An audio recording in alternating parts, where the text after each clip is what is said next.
இந்த ராஜ்யம் என்னுடையது இல்ல, குருநாதனுடையதுங்கிறது எப்பொழுதும் பாவமாவே இருக்கட்டும். பாஹ்ய உபாதி நாஹி தயா பரி அதோகதி நச்சுகே சீராயா ஆணி ஜனக ராஜ்ய கரோனியா கிதேஹி காயா தயா சொல்றார். எப்படி ஜனக மகாராஜா ராஜ்ய பரிபாலனம் பண்ணாரோ அது மாதிரி ராஜ்ய பரிபாலனம் செய்வாயாக. ஹிருதயம் எப்பொழுதும் ராமச்சரணங்கள்ல, ஹிருதயம் எப்பொழுதும் குருநாதரிடத்துல. ஆனால் அனவரதமும் வெளியில லோகக்ஷேமார்த்தமான காரியங்கள் மேல மேல உன்னால நடக்க போறது, அந்த காரியங்களை ஏற்படுத்தக்கூடிய மந்திரம் உன்னிடத்துல எப்பொழுதுமே இருக்கு. சத்குரு சரணி குந்தளே மன ஸ்தூல தேஹி கேலே கமன சரண சாலி நிருபநந்தன பாதளா சைன்யஜே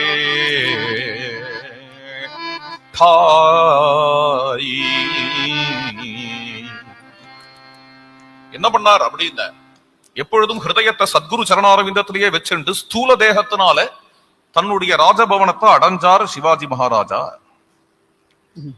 சிவாஜிக்கு வீட்டுக்கு போன உடனேயும் அப்படியே குருநாதருடைய சிந்தனையாவே இருந்தது. பிரேம அப்படிதான் இருக்கும். மறுநாளைக்கும் இருப்பு கொள்ளல. இப்ப என்னாச்சுன்னா, மறுநாள் சிவாஜி மகாராஜா ஒரு காரியம் பண்றார்.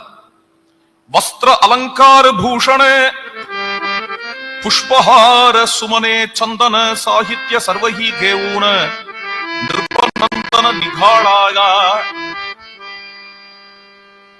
ஒரு பெரிய கோஷ்டி அழைச்சிண்டு 8 மந்திரிகள், அஷ்டப்பிரதான பரோபர நகரவாசி சாவகார ஆணிகஹி பக்திவந்த நர தர்சனா சத்வர சாளிலே.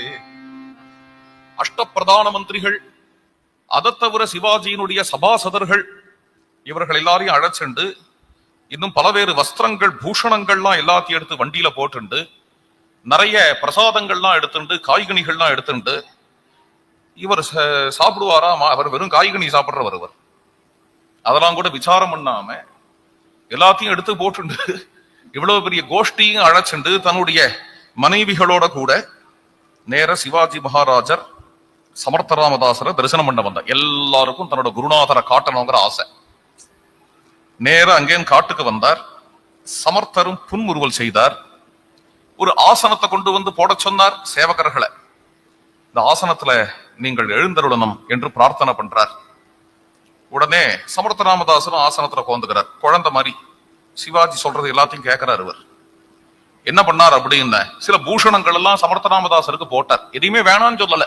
சமர்த்தர் காளி கோவில்ல அந்த ஜடபரதருக்கு போட்டா இல்லையா, உட்கார்ந்து இருந்தார் இல்லையா, அது மாதிரி உட்காந்துருக்கார். அவருக்கு ஒரு பீதாம்பரத்தை சாத்தினார். காசேசி வேஷ்டி பீதாம்பர ரத்ன ஜடிதாச்சே பூஷணே ராஜா லேவவி நிஜ பிரீதினே தூப தீப நீராஜனே. அவருக்கு பூஷணங்கள்லாம் போட்டு கங்கணங்கள்லாம் போட்டு அவருக்கு மேல பீதாம்பரத்தை போத்தி அவரை நமஸ்காரம் பண்ணி தூப தீபங்கள்லாம் எல்லாத்தையும் சமர்ப்பணம் பண்ணி கடைசியா தீபாராதனை பண்ணி அப்படியே கைகூச்சு நின்னார். இது எல்லாத்தையும் மறுபடியும் சிவாஜிக்கே கொடுத்து சமர்த்த ராமதாசர் சமாதானப்படுத்தி அனுப்பிச்சு வச்சார். அப்புறம் அடுத்த நாள் ஆச்சு. பிரதி திவச ஐஷா ரீதி நித்திய பூஜனி கரி பூபதி. அடுத்த நாளைக்கு அதே நேரத்துல சிவாஜி மகாராஜா ஒரு கோஷ்டியா அங்கே வந்தார். சமர்த்த ராமதாசருக்கு இதே மாதிரி பூஜை பண்ணார். இதை கவனிச்சுட்டு இருந்தார் ராமதாசர். சமர்த்த மனதி சித்தாந்த ஏதே உபாதி வாடலி பகூத மக வஸ்திரே பூஷணே டாகோனி தேத மகாரண்யாந்த சாலே. சமர்த்தர் மனசுல சங்கல்பிச்சுட்டார், இது சரிப்பட்டு வராது. சும்மா தினம் அங்கேன்னு வருதோ பெரிய பெரிய திண்டு மாலையெல்லாம் கொண்டு வந்து மேல போட்டு இது மாதிரி பண்ணிட்டு இருக்கார் சிவாஜி மகாராஜா. கொஞ்சம் இவரை வேற மாதிரி எஜுகேட் பண்ணணும். இது மாதிரிலாம் பண்ணாதப்பான்னு சொல்லலாம் டைரக்டா. அதான் சொன்னேனே, சூச்சனைங்கிறது எப்படி வேணா வரும், வாயை திறந்துதான் வரணுங்கிறது இல்ல. மனசுக்குள்ள என்ன நினைச்சாருன்னா, இது நமக்கும் க்ஷேமம் இல்லை, சிவாஜிக்கும் க்ஷேமம் இல்லை, அது தேவையில்லாத வேலை அது அப்படின்னு நினைச்சு பட்டுன்னு காட்டுக்குள்ள மறைஞ்சுட்டார். மறைஞ்சுட்டார்னா என்ன, எங்க போனார்னு தெரியாம போயிட்டார். இனிமே அவர் எங்க போனார்னு கண்டுபிடிக்க முடியாது. சிவாஜி மகாராஜா அடுத்த நாளைக்கு காட்டுக்கு வரார் பரிவாரத்தோட. அவர் பார்த்த இடத்துல சமர்த்த ராமதாசரை காணும் உடனே அவருக்கு பெரிய தாபமா போயிடுச்சு. தீனு திவச உபவாசி ஜான ராஜா ந சேவீச்ச ஜீவன மனே கேவ்ஹா பேட்டேல தயாகன ஹோயில பாரணே நேத்ராசி. காட்டுல ஏதோ ராமச்சந்திர பிரபு சீதாதேவியை தேடுற மாதிரி விருட்சாதிருஷம் பிரதாவன் சஹான்னு குருநாதன் தேடுன்னு தேடி தன்னுடைய ஆட்களை விட்டு தேடி அவர் ஒன்னும் அவ்வளவு ஈஸி இல்ல. அவரும் கிடைக்காத போய் அடாடா குருநாதரை காண முடியலையேன்னு 3 நாளைக்கு எதுவுமே சாப்பிடல. நிர்ஜலமான உபவாசம் சிவாஜிக்கு 3 நாள். தன்னுடைய குருநாதரை காணும்னு உபவாசம் பண்ணார். அதுக்கப்புறம் என்னாச்சு அப்படின்னா, அவருடைய பெரிய கோட்டையில உட்கார்ந்து இருக்கார். அவருடைய ஆருயிர் மனைவி, ஆச்சரியமான व्यक्ति, சை பாய். அவ என்ன பண்ணா அப்படின்னா, இன்னைக்கு இதோட விரதத்தை முடிச்சுக்கலாமே அப்படின்னா ஒரு தட்டுல அரும்பரும்பா நிறைய மாம்பழம், பார்த்தாலே டெம்டிங்கா இருக்கு. பிரகாசமா மஞ்சள் கலர்ல நிறைய மாம்பழங்கள்லாம் இருக்கு. அதை எடுத்துட்டு வந்து சிவாஜியின் இடத்துல காட்டி, எடுத்துக்கலாம், குருநாதர் வந்துருவார். சிவாஜி மகாராஜாக்கு மனசு அதுல ஒப்பல. இன்னும் உபவாசத்தை கலைச்சுக்கல சிவாஜி. இது மாதிரி ஒரு சந்தர்ப்பம், ராத்திரி வேளை, அநேகமா ஒரு 10-10:30 மணி இருக்கும். யாரோ கதவை தட்டுறா. கதவை இங்க யார் வந்து தட்டுறா? இவ்வளவு செக்யூரிட்டி உள்ள இடம், இத்தனை பேர் காவல் காக்கும் பொழுதும் 10:30 மணிக்கெல்லாம் யாரும் கதவை தட்டவே மாட்டாங்க. ராஜாவை டிஸ்டர்ப் பண்ணக்கூடாதுன்னு நினைப்பா. கதவை திறந்தா உள்ள வந்துட்டார் சமர்த்த ராமதாசர். எப்படி வந்தாருன்னு தெரியல. இத்தனை செக்யூரிட்டியை தாண்டி சித்தர் கதவை திறந்துன்னு வந்துட்டார். இது வரைக்கும் பார்க்கல, 3 நாள் பார்க்கலன்னா 3 யுகம் ஓடின மாதிரி இருந்தது இவருக்கு, சிவாஜிக்கு. ஆஹான்னு தூக்கி வாரி போட்டு சிவாஜி மகாராஜா எழுந்தார். தடேல்னு சரணத்துல விழுந்துட்டார்.